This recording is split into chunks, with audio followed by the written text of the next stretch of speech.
Well, the Steele painting, Winter Afternoon, at the first look, it didn't appear to be in bad condition.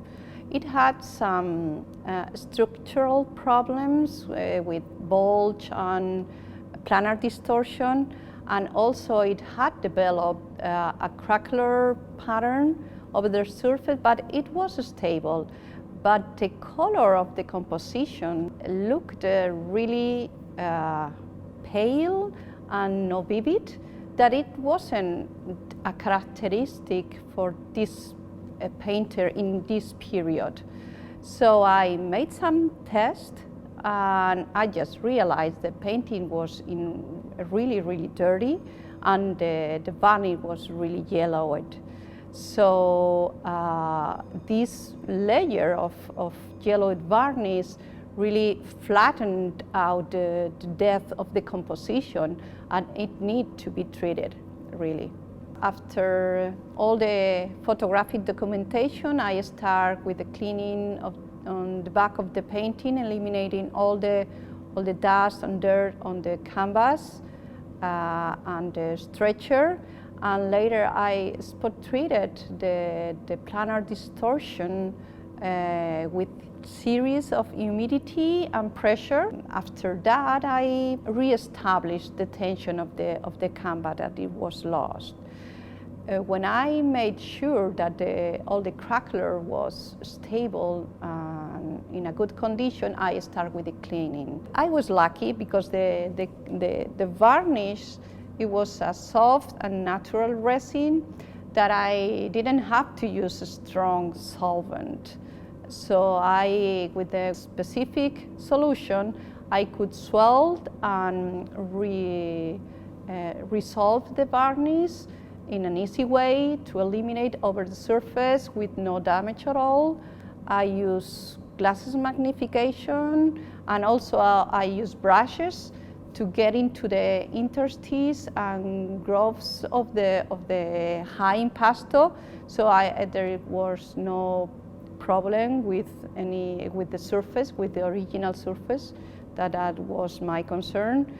And now after the finish, the painting is resting to evaporate all the solvent, and the next step will be re-varnish it again.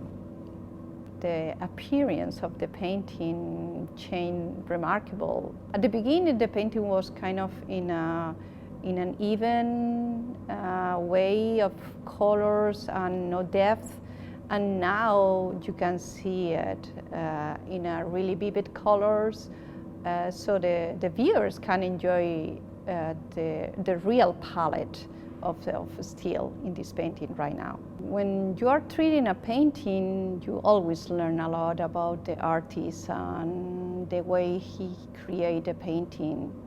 But one thing that I like in painting conservation, that every painting has a story.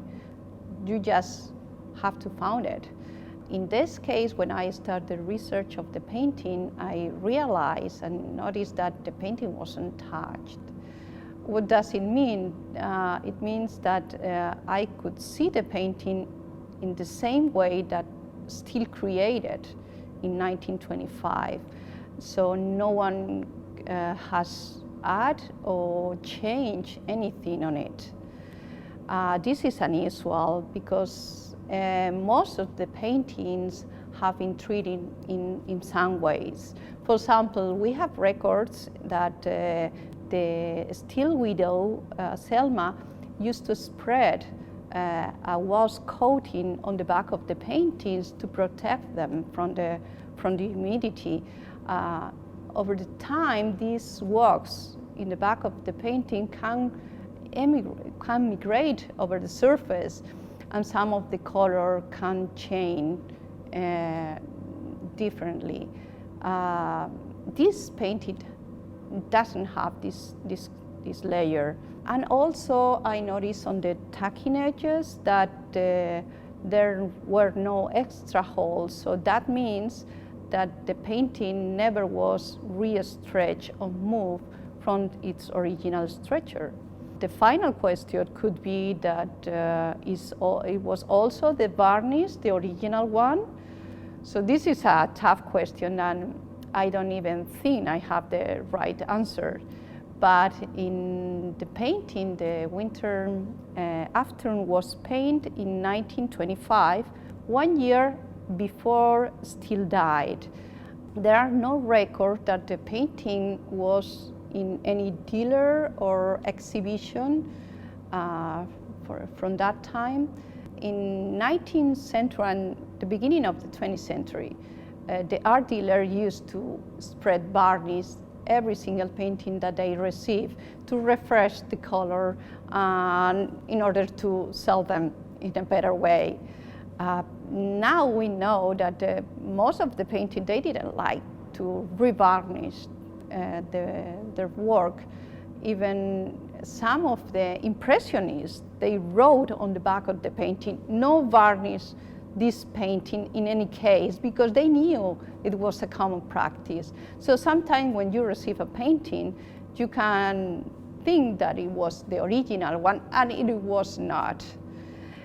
In this case, the painting was donated directly from the widow to the museum, and there are no records that the painting in the museum was treated before this time. So the answer could be that the varnish was the original one. This information is really important for the conservator. When you make a decision of the treatment to varnish or revarnish again the painting, it's a big decision.